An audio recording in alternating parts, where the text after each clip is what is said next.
Hello. तो आज अपन देखेंगे क्या अपन देख रहे थे अपना रोटेशनल मोशन। तो अपन ने बिंदु द्रव्यमान के लिए क्या निकालना सीख लिया था।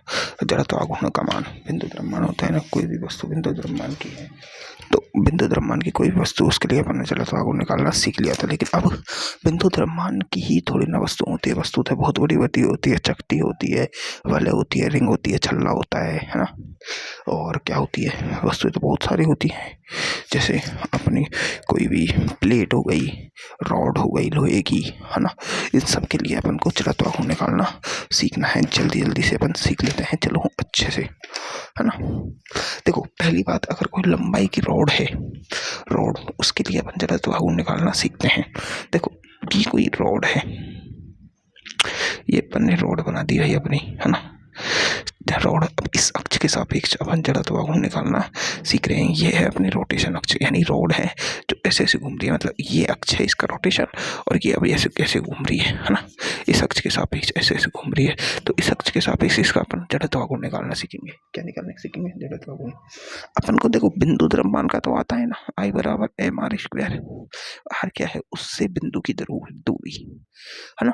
अगर इस छड़ का एक टुकड़ा करें अपन, बिल्कुल छोटा टुकड़ा, है ना।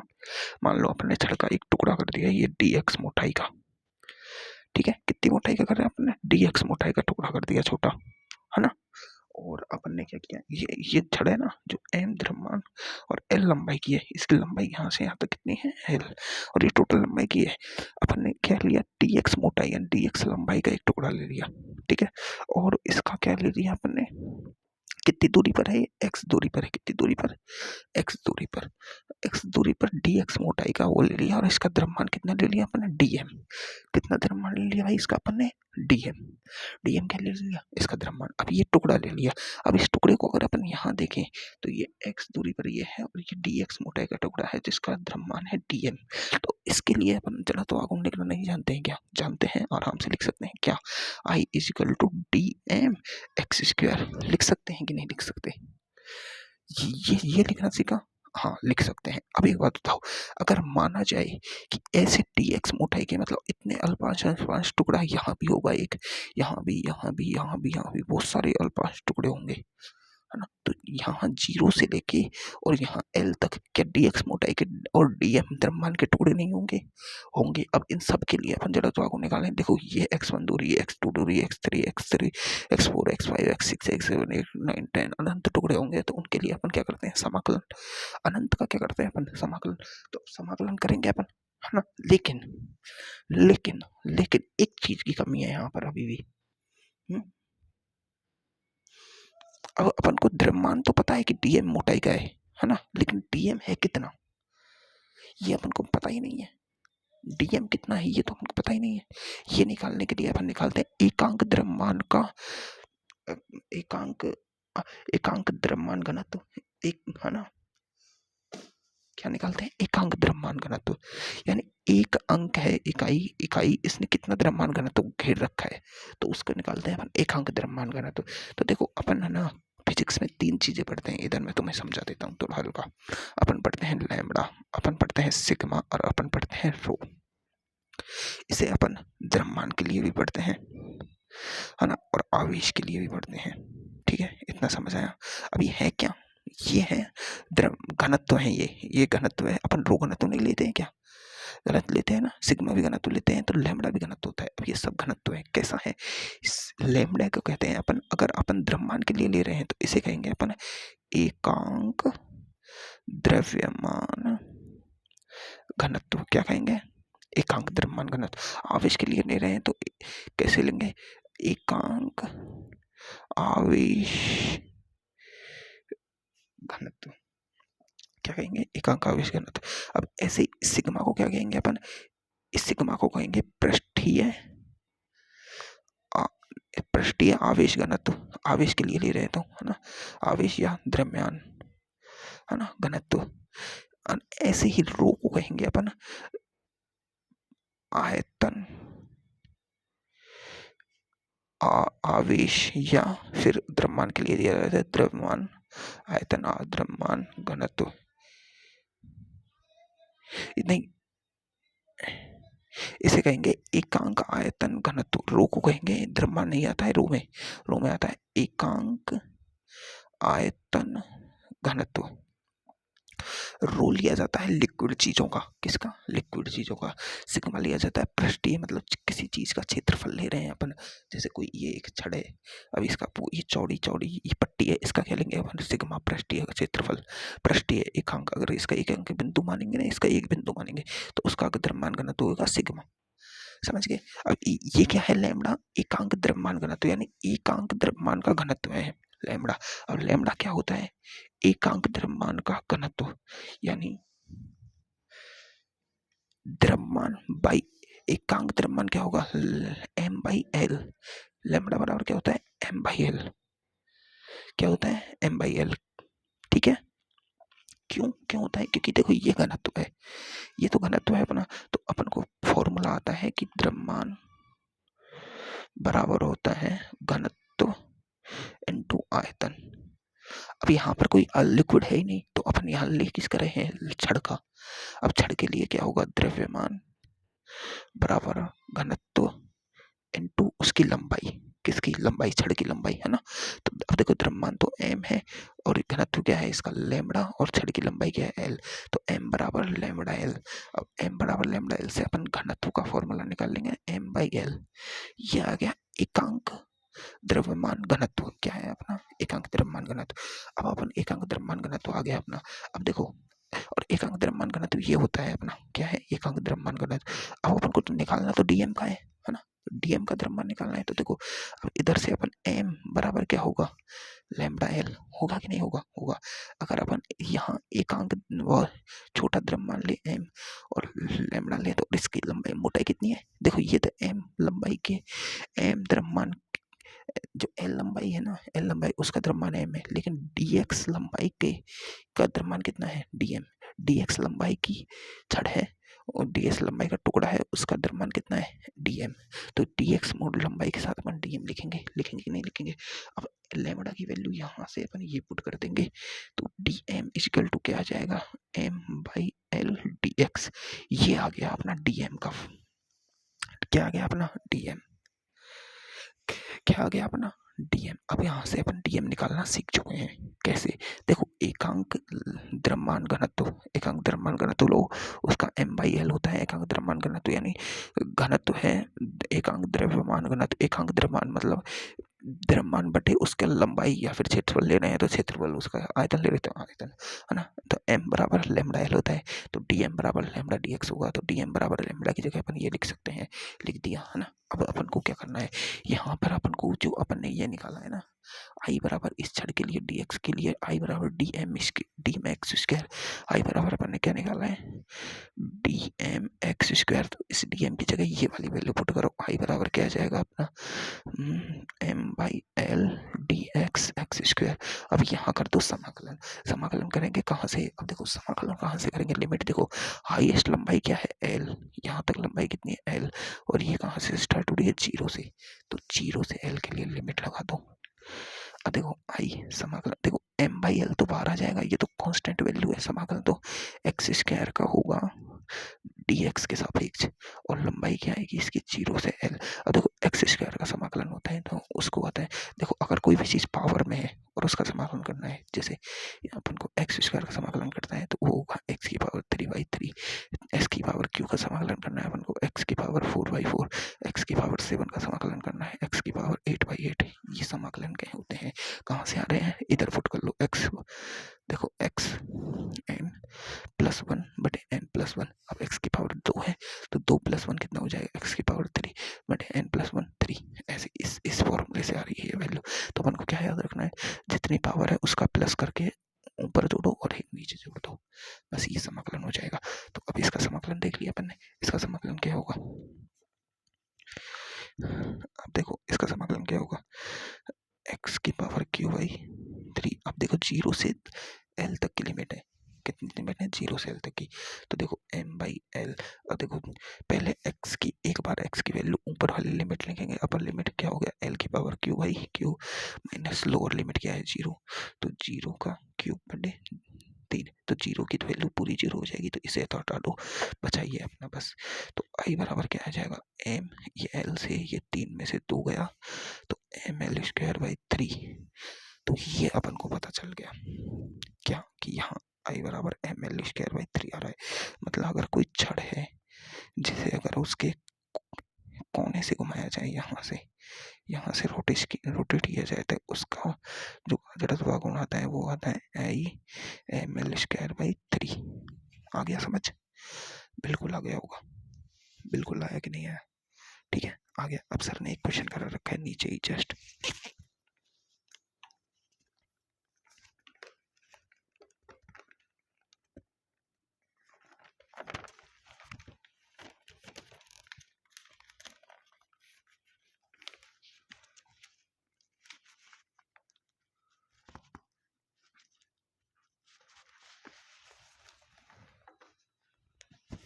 सर ने इस क्वेश्चन में बोला है कि एक छड़ जिसकी लंबाई एल है और रेखीय द्रव्यमान घनत्व लैम्डा इसने दिया है ए एक्स प्लस बी इतना है। तो एक सिरे व तल के लंबवत, यानी इस छड़ की एक सिरा और तल के लंबवत, ये लंबवत है ना, से गुजरने वाली अक्ष के सापेक्ष इसका जड़त्व गुण निकालना। अब देखो इसने लेमड़ा चेंज किया है बस, बाकी सब तो यही है भाई कि अपन को इसकी लंबाई एल है, यहाँ डी एक्स मोटाई का एक टुकड़ा मानना है और डी एम मानना है। तो अब देखो वही अपन को पता है कि लेमड़ा बराबर क्या होता है, लेमड़ा बराबर होता है एम बाई एल, है ना, और एम बराबर क्या हो जाएगा, लेमड़ा एल। अब यहाँ से देखो लेमड़ा की वैल्यू पुट करें अपन यहाँ, अब देखो डी एम मोटाई का लेंगे तो डी एम मोटाई के लेमड़ा, और एल की जगह क्या लेंगे अपन, डी एक्स, क्या लेंगे, डी एक्स। अब लेमड़ा की वैल्यू क्या पुट करेंगे भाई, ये वाली नहीं, ये वाली पुट करेंगे क्योंकि दिया है। तो डी एम लेमड़ा की वैल्यू क्या दी है, a x plus b d x, ये हो गया। अब अपन को पता है कि एक बिंदु द्रव्यमान अपन ने डी एक्स मोटाई का और डी एम वाला लिया है, तो इसकी दूरी एक्स ली है, यहाँ से यहाँ तक की दूरी अपन ने वही पिछला वाला ही है ना, एक्स लिए, तो इसका क्या हो जाएगा, आई बराबर डी एम एक्स स्क्वायर, क्योंकि दूरी एक्स है ना, तो इसमें डी एम की वैल्यू पुट कर दो, क्या आ जाएगा, आई बराबर आएगा, देखो डी एम की वैल्यू पुट करेंगे a x plus b d x और एक्स स्क्वायर। अब देखो एक्स स्क्वायर है, इसको इससे मल्टीप्लाई करेंगे, ये डी एक्स के सापेक्ष समाकलन करना है अपन को, I equal to A X की power cube plus B X square और ये डी एक्स है ना। अब समाकलन करना है ए एक्स का पावर क्यूब का और एक डी एक्स का। अगर इसको भी अंदर मल्टीप्लाई करते हैं तो अपने पास क्या आएगा, ए एक्स की power cube D X plus B X की पावर स्क्वायर डी एक्स। आया कि नहीं आया, आ गया। अब इसका समाकलन कर दो और इसका समाकलन कर दो और दोनों को छोड़ दो। अब लिमिट कहाँ से कहाँ तक लगाए, जीरो से एल, कहाँ से कहाँ तक, जीरो से एल। तो देखो ये तो बाहर आ जाएगा, एक्स की पावर क्यूब है तो समाकलन क्या होगा, एक्स की पावर 4/4, लिमिट आएगी जीरो से एल प्लस इसका समाकलन इसमें देखो बी बाहर आ जाएगा और देखो एक्स की पावर स्क्वायर में तो एक्स की पावर क्यूब और लिमिट आई जाएगी जीरो से एल। आई की वैल्यू निकालो, देखो एक्स की पावर में एल रखेंगे, एक बार जीरो की वैल्यू तो रखनी नहीं है, तो एक्स की पावर क्या रखेंगे अपन, जीरो तो रखनी नहीं है, अपन क्या रखेंगे, एल को रखेंगे एक्स की जगह, जीरो तो जीरो हो जाएगा ना पूरा। तो देखो ए तो बाहर है, एल की पावर 4/4, ठीक है, हाँ, प्लस बी एल की पावर 3/3, तो आई बराबर आ जाएगा अपना ए एल की पावर 4/4 प्लस बी एल की पावर 3/3। आया कि नहीं आया, बिल्कुल आ गया जी, है ना, बिल्कुल आ गया। तो यही है अपनी लिमिट में, यही है अपना आंसर। चलो ठीक है, ये भी हो गया। अब देखो अगर अपन इसी छड़ का, अगर ये छड़ लिया अपन ने इसका यहाँ से निकालना सीख लिया, अगर अपन इसका यहाँ से निकालें, यहाँ से रोटेट करें, तो ये इसकी लंबाई हो जाएगी L/2, है ना, ये इसकी लंबाई हो जाएगी L/2। अब इसका भी अपन वही लैम्बडा बराबर M/L करके और इसकी लंबाई यहाँ से लेके यहाँ तक सॉल्व करेंगे ना, सॉल्व करेंगे, और जो कि सर ने कराया भी है ना, तो उसकी ज़रूरत तो है नहीं, क्योंकि अपन उसका सॉल्व करना सीख गए। उससे ऐसे क्वेश्चंस बनते हैं, ये बगल वाले से ऐसे क्वेश्चंस वो अपन करना सीख गए, तो अब इसको सॉल्व करने की ज़रूरत नहीं है। तो इसका अपन को डायरेक्ट याद रखना है कि इसका होता है ml²/12, कितना होता है ml²/12।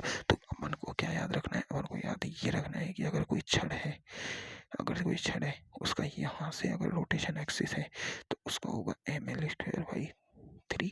अगर कोई छड़ है और उसका यहाँ से है रोटेशन तो उसका हो जाएगा ml²/12। ठीक है, कितना हुआ ml²/12, ml²/3 यहाँ से, ml²/12 यहाँ से, याद रखना है। ठीक है, एम द्रव्यमान और एल लंबाई की कोई छड़ है तो अब देखो इतना समझ आ गया, इतना समझ आ चुका है ना। अब देखो अगर अगर कहे कि मान लो अगर अपने पास एक एक एक क्वेश्चन आ जाए, एक क्वेश्चन क्या आ जाए कि ये छड़ है अपनी, ठीक है, क्या है, छड़ है ना। मैंने क्या बताया, ये जो दूरी होती है ना, ये दूरी अपन लेते हैं यहाँ एक्सिस ऑफ रोटेशन से जो दूरी ले रही है वो हमेशा लंबवत होती है। ये दूरी क्या होती है, हमेशा लंबवत क्या ली जाती है, लंबवत दूरी। अब एक बात बताओ, और इससे कि ये रोटेशन लगा दिया, ये अब इस एक्सिस के सापेक्ष घूम रहा है तो इसकी अब यहाँ देखो, अब ये छड़ है और इसकी लंबाई क्या है, वही एम और एल लंबाई की छड़ है। अब इसका क्या होगा, इसको समझो। देखो अब इससे पहले तो अपन को एक्सिस ऑफ रोटेशन से इसकी लंबवत दूरी लेनी है। तो लंबवत दूरी मान लो ये इसकी यहाँ से यहाँ लंबवत दूरी आ गई। देखो इस बिंदु की आई है, सिर्फ इस बिंदु की, ठीक है, इस बिंदु की दूरी यहाँ होगी, इस बिंदु की दूरी यहाँ होगी लंबवत, इसकी यहाँ होगी, इसकी यहाँ होगी, ऐसे ऐसे सबकी अलग अलग होगी।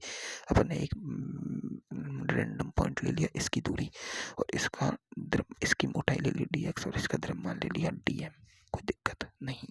और ये क्या है, लंबवत दूरी है तो यहाँ एंगल 90 डिग्री का है, ठीक है। और ये दूरी अपन ने ली y, कितनी दूरी, y। तो अब इस y दूरी पे अब यहाँ देखो, इधर समझो कि एक ये है और y दूरी है और यहाँ एक dx मोटाई का है और dm द्रव्यमान है, तो उसके लिए अपन I लिख सकते हैं dm y² लिख सकते हैं कि नहीं लिख सकते, बिल्कुल लिख सकते हैं। बिंदु द्रव्यमान का लिखना जानते हैं, बिंदु dm y² इसका हो जाएगा, बिल्कुल हो जाएगा। और अब ये यहाँ से कितनी दूरी पे लिया है अपन, x दूरी पर, कितनी दूरी पर, x। तो अपन को इस पूरी छड़ का निकालना है क्या, जड़त्व कोण, क्या निकालना है, जड़त्व कोण। तो देखो इस ट्रायंगल को देखो ढंग से, इस ट्रायंगल में अगर अपन देखें तो ये दूरी तो x है, ये लंबवत है, मतलब ये 90 का है और ये y है। तो अपन को निकालना क्या है, निकालना क्या है, y। अपन को y तो है ही नहीं ना कहीं, अपन को तो x लेना है और फिर x का समाकलन करके l निकालना है। y का तो कोई सेंस ही नहीं है ना, दूरी तो इसकी ये लेनी है l लंबाई की, तो अपन y की वैल्यू निकालते हैं। अब देखो y क्या है, तो y देखो ये क्या है, ये एंगल इसने थीटा दिया है क्वेश्चन में, ये वाला एंगल, ये एंगल थीटा दिया हुआ है क्वेश्चन में। तो जब देखो थीटा के सामने की भुजा होती है लंब, ये होती है कर्ण, और छोड़ ये नीचे थीटा के वाली भुजा क्या होती है आधार। तो y, अब देखो y बराबर l/k में लगाना है अपन को, l/k में क्या लगता है, साइन थीटा, l/k में क्या लगता है, तो साइन थीटा इक्वल टू हो जाता है l क्या है y/k क्या है x। तो अपन यहाँ से y की वैल्यू लिख सकते हैं x साइन थीटा, कितने लिख देंगे, x साइन थीटा। तो अब अपने पास x साइन थीटा आ गया है ना, ये आ गई y की वैल्यू आ गई। और क्या निकाल सकते हैं अपन, वही लैम्बडा बराबर क्या होता है m/l। तो m बराबर क्या हो जाता है लैम्बडा l, है ना, और dm बराबर क्या हो जाता है लैम्बडा dx, क्योंकि dm मोटाई का है और ये dx इसकी मोटाई है ना, लैम्बडा dx। तो इसकी वैल्यू अपन यहाँ पुट करेंगे और y की वैल्यू जो अपन ये निकाली है, ये निकाली है नहीं, ये y की वैल्यू ये निकाली है, इसको और इसको पुट करते हैं यहाँ के इसमें y बराबर क्या पुट करेंगे, dm की वैल्यू है अपनी लैम्बडा dx और y की वैल्यू है x की पावर। अब देखो x और साइन थीटा का स्क्वायर में है, x साइन थीटा का होल स्क्वायर, तो i की वैल्यू आ जाएगी lambda dx x² sign square theta, ये आ गई, ठीक है, i की वैल्यू। अब देखो यहाँ अपन को क्या करना है, समाकलन करना है। अब देखो समाकलन होगा तो देखो कांस्टेंट क्या है, ये भी कांस्टेंट है। अरे लैम्बडा की वैल्यू भी तो रखनी है अपन। लैम्बडा की वैल्यू अपन को यहाँ देखो डी एम बराबर लैम्बडा की वैल्यू रख दो M by L D X. तो लैम्बडा की वैल्यू रखनी है अपना, समाकलन अभी नहीं। आई बराबर M by L D X X square sine square theta, है ना। तो ये हो गई। अब देखो समाकलन करेंगे यहाँ पर तो एम बाई एल बाहर आ जाएगा और एक साइन स्क्वायर थीटा बाहर आ जाएगा। देखो साइन का समाकलन होता है, लेकिन कब होता है, जब साइन का जो थीटा है वो एक्स वाई में घटक में हो। जैसे साइन एक्स का समाकलन होता है माइनस कॉस एक्स का समाकलन होता है माइनस साइन एक्स। तो ये इसका जो थीटा है वो घटक में होना चाहिए, थीटा भी तो उसमें होना चाहिए जो समाकलन हो। अब यहाँ पर थीटा है जो बिल्कुल परिवर्तित नहीं है, तो साइन टी स्क्वायर थीटा का समाकलन नहीं होगा। यहाँ पर समाकलन किसका होगा, एक्स स्क्वायर का। किसके सापेक्ष होगा, डी एक्स के सापेक्ष। तो एक्स स्क्वायर का समाकलन अपन को पता है क्या होता है, वही होता है एक्स की पावर क्यूब और लिमिट लगेगी 0 से एल बाई 3। अब इसकी लिमिट लगा दो 0 से एल, लिमिट लगा दी थी, ये क्या हो जाएगा एल की पावर क्यूब आई क्यूब। इसको इससे मल्टीप्लाई कर दो, आई बराबर क्या बचा M L by sine square theta into L की पावर क्यू बाई क्यू। अब देखो इसका ये गया 2 बचा, तो अपने पास यहाँ आई की जो वैल्यू आ रही है वो यहाँ लिख रहा हूँ मैं पूरी। आई बराबर वैल्यू आ रही है एम एल स्क्वायर, है ना, साइन स्क्वायर थीटा बाई 3 की आ रही है। आई की value M L square sine square theta by 3। देखो क्वेश्चन में भी यही आ रही है ना। अगर थीटा की वैल्यू अगर यहाँ 90 कर दी जाए तो देखो साइन 90 की वैल्यू क्या होती है 1, और 1 का स्क्वायर करने पर क्या आएगा 1। तो क्या आ जाएगी टोटल वैल्यू ये। तो देखो थीटा की वैल्यू 90 करेंगे तो ये छड़ सीधी नहीं हो जाएगी यहाँ, और फिर तो वही वाला हो गया ना अपना, छड़ को इधर लेने पर हुआ कि नहीं हुआ, बिल्कुल हो गया। छड़ को यहाँ से यहाँ लेने पर तो वही आता है ना एम एल स्क्वायर बाई 3, तो वही आ जाएगा साइन स्क्वायर थीटा की वैल्यू। अगर साइन 90 की जगह अपन साइन 0 डिग्री कर दें तो ये छड़ इधर चिपक जाएगी।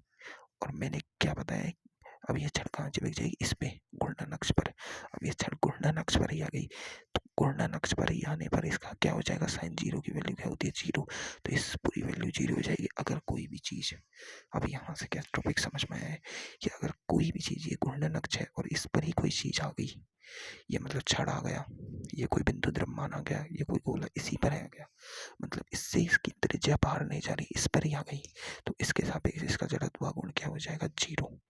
क्या हो जाएगा 0। ये वाली बात समझ आई, बिल्कुल आ गई होगी, बिल्कुल समझ आया। अब ये चीजें तुम्हारे समझ आ चुकी है ना, बिल्कुल। अब अपन एक नेक्स्ट चीज करते हैं। देखो क्या, देखो मैं यहाँ तुम्हें एक बात बताता हूँ। अब अपन को पता लग गया कि अगर कोई छड़ है वो अगर सीधी है तो उसका होता है एम एल स्क्वायर बाई 3। अगर कोई छड़ के बीच में से लेना है तो उसका हो जाएगा एम एल स्क्वायर बाई 12। अगर कोई छड़ एंगल पर है तो उसका हो जाता है M L square by 3 sine square theta. ठीक है, अगर कोई छड़ बिल्कुल इस तरह सीधी है, इस पर ऐसे छड़ इस पर चिकी है तो उसका हो जाता है 0। क्या हो जाता है 0। इतनी बातें समझ आ चुकी है अपन को। अब मैं एक पट्टी का ले रहा हूँ, क्या ले रहा हूँ, पट्टी का। समझो मेरी बात को, ये है पट्टी का, है ना, ये पट्टी का ले लिया अपन ने भाई। अब इसका देखो, इसकी जो ये दूरी है ये तो है इसकी b, और ये दूरी है इसकी a। क्या है a। अब देखो मैंने क्या लिया, ये पट्टी का। अब देखो मान लिया ये पट्टी का ऐसे पतली पतली रोडों से मिलकर बनी हुई है। किससे मिलकर बनी हुई है, रोड से मिलकर बनी हुई है। किससे, रोड से मिलकर बनी हुई है। ठीक है, तो अब देखो इसका इस अक्ष के सापेक्ष जड़त्व गुण क्या होगा इसका। तो देखो अपन को पता है कि ये वाली रोड है बी, ये वाली बी, ये पहली रोड है, ये किसके सापेक्ष है, ये बिल्कुल जड़त्व गुण के सापेक्ष है। तो इसका एम बी स्क्वायर 0 हो जाएगा, होगा कि नहीं होगा, हो गया। लेकिन ये वाली रोड है इसके लंबवत है, तो इसका क्या हो जाएगा, इस अक्ष के सापेक्ष इसका होता है जड़त्व गुण एम ए स्क्वायर बाई 3। क्या होता है एम ए स्क्वायर बाई 3। अगर इस रोड का इस अक्ष के सापेक्ष जड़त्व गुण देखा जाए, इस अक्ष के सापेक्ष। तो देखो ये वाली रॉड ए वाली सारी रॉड है इसके क्या आ गई, बिल्कुल समानांतर। तो ये इसका 0 हो जाएगा ए वाली का, है ना। तो इसका आएगा mb²/3। अगर यही अपन ने यही प्लेट ली और इसको यहां से कर दिया, मतलब ए को आधा किया है a/2 पर, तो इसका हो जाएगा m। अब देखो ए तो एक के सापेक्ष में है ना, एक के सापेक्ष में नहीं है, लेकिन बी है, बी दूरी वो तो इसके इसमें आ रही है ना, रॉड पे आ रही है ना बी दूरी। तो इसका हो जाएगा ma²/12। अगर यहाँ से काटा जाए इसको यहाँ से, तो क्या कटेगी, कौन सी कट रही है, ए वाली लाइन कट रही है, ए वाली लाइन कट रही है ना, ए वाली ये कट रही है, ये कट रही है। तो इसका बचेगा mb²/12। ये एक पट्टिका का होता है, समझ में आई बात। पट्टिका में जिस अक्ष के सापेक्ष, मतलब समझो ये पट्टिका है ना, अपन को रोड का तो पता लग गया, लेकिन पट्टिका होती है ना, पट्टिका में ये लंबाई मान लो बी है और ये लंबाई क्या है, ए, है ना। पट्टिका में ये लंबाई क्या है, ए। तो पट्टिका में अपन जिस अक्ष के सापेक्ष लेते हैं, मान लो इस अक्ष के सापेक्ष ले रहे हैं, तो बी वाले का नहीं लेना है, सिर्फ इसका लेंगे। क्या, किसका, इसका क्या हो जाएगा ma²/3, क्योंकि अब कॉर्नर से ले रहे हैं तो 3 में आता है, यहाँ से लेंगे तो क्या हो जाएगा ma²/12। अगर इसका लेंगे तो इसका हो जाएगा mb²/3, और यहाँ बीच में से लेंगे तो इसका हो जाएगा mb²/12। समझो इस बात को, किससे, इस बात को समझो, ये दिमाग लगाने की जरूरत नहीं है, ये याद ही करना है अपन को, ठीक है। तो पट्टिका का समझ आ गया। अब अगर माना कोई छड़ है, छड़, देखो एक समझो एक छड़ है, ये पतली छड़ है, ठीक है, और ये इस अक्ष के सापेक्ष इस दूरी पर खड़ी है ना, इस दूरी पर खड़ी है, और ये दूरी d है, मान लो d।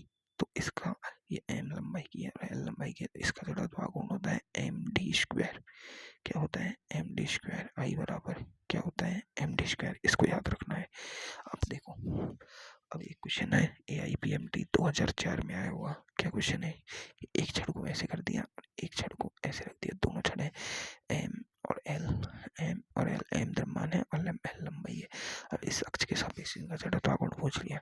अब मान लो एक छड़ है और इस अक्ष के सापेक्ष इसका जड़त्व गुण क्या होता है ml²/3 होता है कि नहीं होता, होता है। तो इसका तो ml²/3 होगा इस अक्ष के सापेक्ष, इसका होगा ml²/3। तो दोनों का इस अक्ष के सापेक्ष ही तो निकाल रहे हैं, तो इन दोनों का टोटल हो जाएगा कितना, ml²/3 प्लस ml²/3। अब तुम कहोगे कि ये दोनों तो 90 डिग्री पर एंगल पर, अरे छड़ से क्या मतलब है तुम्हें, छड़ कितने एंगल पर, उससे मतलब नहीं। देखो इस एक्सिस से इस छड़ का कितना आ रहा है, इतना, इस एक्सिस से इस छड़ का कितना आ रहा है, इतना, तो दोनों का टोटल होगा ये, आई जड़त्व गुण, ठीक है। एक बात बताओ, एक छड़ ये है और एक छड़ ये है, ठीक है, ठीक है। अब बताओ ये इन दोनों को एक साथ घुमा रही है, एक साथ घुमा रही है, तो इसका जड़त्व गुण बढ़ेगा कि घटेगा, बढ़ेगा। एक बात बताओ, 3 पंखे अपने हेलीकॉप्टर होता है, उसमें किसी में 2 पंखड़ी होते हैं, 2 पंखड़ी वाला होता है, एक 3 पंखड़ी वाला होता है, एक 5 पंखड़ी वाला होता है। क्यों, जितनी ज्यादा पंखड़ी उतनी ज्यादा हवा, पर जितनी ज्यादा पंखड़ी उसे घुमाने में भी उतने ज्यादा वो लगाना पड़ेगा, प्रेशर, फोर्स लगाना पड़ेगा। जितनी ज्यादा पंखड़ी उतनी ज्यादा हवा। क्यों उतनी ज्यादा हवा, क्योंकि भाई उनका जड़त्व गुण जुड़ जाता है। जड़त्व गुण एक द्रव्यमान ही तो है। जड़त्व क्या होता है, जड़त्व मैंने बताया था अपनी स्थिति में विरोध करना। तो अगर 5 पंखड़ी का कोई पंखा है ना, तो उसे घुमाने में जोर ज्यादा आएगा, लेकिन एक बार घूमने लग गया ना तो वो उसकी पावर ज्यादा होगी। क्यों, ऐसे ही अगर एक चक्ति को, एक व्हील को घुमाया जाए, जैसे अपनी थ्रेसर होती है, थ्रेसर में तुमने देखा होगा, थ्रेसर कुट्टे में देखा होगा, आगे एक बड़ी व्हील लगी होती है, बड़ी व्हील, भारी लोहे की व्हील लगी हुई होती है। तो वो क्या काम करती है, अगर उस व्हील को ऐसे पट्टियों में बना दिया जाए, हल्की कर दिया जाए, तो उसका जड़त्व गुण कम हो जाता है उस व्हील का, तो उसे घुमाया जाता है ना, ट्रैक्टर ही तो घुमाता है थ्रेसर को। तो अब एक बात, शुरू में तो ट्रैक्टर को उस थ्रेसर को घुमाने में जोर आएगा। क्यों, क्योंकि व्हील है, वो वजनदार है, उसकी रोडों से बनी हुई होती है, ऐसे व्हील लगी होती है उसमें बड़ी वाली एक। अब मान लो ये सभी रोडों से बनी हुई है ना, सभी रोडों से, तो ml²/3 ml²/3 ml²/3 ऐसे व्हील लगी होती है। और इसको आगे से ट्रैक्टर घुमाता है ऐसे, ये वाली व्हील लगी होती है। फिर पीछे उसके कटिंग की मशीन है, वो कटिंग का पंखा वंखा और वो कटिंग की ब्लेडें पीछे लगती है। आगे हमेशा एक बड़ी व्हील होती है। क्यों? ये बड़ी व्हील जड़त्व गुण आई को बढ़ा देती है, आई को। और जड़त्व क्या होता है? जड़त्व क्या होता है? अपनी स्थिति में विरोध। तो शुरू में तो ट्रैक्टर को इसे घुमाने में जोर आएगा, लेकिन बाद में जब ये घूमने लग जाएगी, जब इसका आघूर्ण पीक पर होगा, तब यह रुकने का विरोध करेगा। किसका विरोध करेगी? रुकने का। तो ये रुकने का विरोध करेगा ना, तो इस देखो एक बात बताओ, एक एक नत्तल पे से एक बड़ा पत्थर 100-200 किलो का पत्थर है, और वो उस अगर वो पत्थर रुका हुआ हो, जैसे ये पत्थर है यहाँ से रुड़ के, तो इसे शुरुआत में रोकना तो आसान रहेगा, लेकिन वो यहाँ तक एकदम आ जाएगा तो उसकी स्पीड बढ़ जाएगी और वो अपनी सिर्फ गति का अवस्था में आ जाएगा। फिर उसे अपन रोक नहीं पाएंगे। जैसे एक चलते हुए पंखों को रोकना आसान नहीं है, लेकिन अगर पंखे की पंखड़ी को शुरू में पकड़ा जाए तो वो शुरू में ही चलेगा ही नहीं। तो रुका तो वो तब भी ना, फोर्स तो उसके जो फोर्स तो तब भी उतना ही लग रहा है, लेकिन जड़त्व आघूर्ण बढ़ जाता है उसकी घूर्णन गति के कारण। समझ गए? तो इसका हमेशा जुड़ता है ऐसे सबका। ठीक है, इतना गया। अब पट्टिका का मैंने तुम्हें समझाई दिया क्या करना है। देखो अपन कर सकते हैं किससे, वही वो। अब देखो पृष्ठीय, इसमें पट्टिका के लिए अपन वो पृष्ठीय आवेश घनत्व लगा सकते हैं, लेकिन उसकी कोई जरूरत नहीं है, करने की जरूरत नहीं है, बस याद रखने की जरूरत है। समझ गए? कैसे याद रखना है वो मैंने तुम्हें बता दिया कि अगर पट्टिका है, पट्टिका की देखो ये दूरी ए होती है, ये दूरी बी होती है। अगर बी के सापेक्ष में घूम रहा है, बी के सापेक्ष घूम रहा है, तो इसका अपन को ma²/3 लेना है, और बीच में से घूम रहा है तो ma²/12 लेना है छड़ की तरह। और इधर से घूम रहा है तो mb²/3 लेना है, mb²/12 लेना है। ठीक है, इनका अपन कर देंगे। अब देखो कोई भी वस्तु है, जैसे ये कोई चकती है, ये कोई छल्ला है, रिंग है ना, ये कोई चकती है बरबल, है ना, ये कोई गोला है ना, ये कोई रॉड है ना, ये सारी वस्तुएं। तो इनके जो केंद्र से गुजरने वाली रेखा होती है, जैसे इसका केंद्र यहाँ है, इससे गुजरने वाली, इसका केंद्र यहाँ है, इससे गुजरने वाली, इसका केंद्र यहाँ है, इसके केंद्र से गुजरने वाली, इसका सेंटर यहाँ है, इसके सेंटर से, मतलब द्रव्यमान केंद्र, इन सब का द्रव्यमान केंद्र यहाँ है ना सेंटर पे। इनके द्रव्यमान केंद्र और तल के लंबवत, जैसे एक रिंग ले रहा हूँ मैं, एक रिंग, ये एक रिंग है ना, इसका अगर इसका सेंटर ऑफ मास देखेंगे तो अपन कहाँ आएगा? यहाँ। इसका सेंटर ऑफ मास, द्रव्यमान केंद्र और इसके तल के लंबवत। अब इसका तल क्या है? ये इसका तल है। किस तल में रखी है? ये इस तल में, इस पेपर के तल में रखी है, लेकिन इसके तल के लंबवत कौन सा तल होगा? बाहर, जेड एक्सिस। इस तल के लंबवत इस एक्सिस के सापेक्ष ये घूमे ऐसे, इस एक्सिस के सापेक्ष ये घूमे, इस एक्सिस के सापेक्ष, तो इसको कहते हैं अपन प्राकृतिक अक्ष। क्या कहते हैं? प्राकृतिक अक्ष। अब प्राकृतिक अक्ष के सापेक्ष इन सब का जड़त्व गुण अपन को निकालना होता है। ठीक है, तो देखो सर ने तो निकाल के दिखा रखा है, अपन को निकालने की बिल्कुल जरूरत नहीं है। क्या करेंगे निकाल के? अपन को कोई डेरिवेशन तो आएगा नहीं, सर ने तो कराया है डेरिवेशन, लेकिन अपन को करने की जरूरत नहीं है, अपन को याद रखना है। अब देखो प्राकृतिक अक्ष के सापेक्ष में सबका जड़त्व गुण लिख रहा हूँ इस क्लास में, और तुम्हें फिर आगे इनका याद रखना है। देखो एक वलय होती है, रिंग खोखली होती है, वलय खोखली होती है, चकती क्या होती है?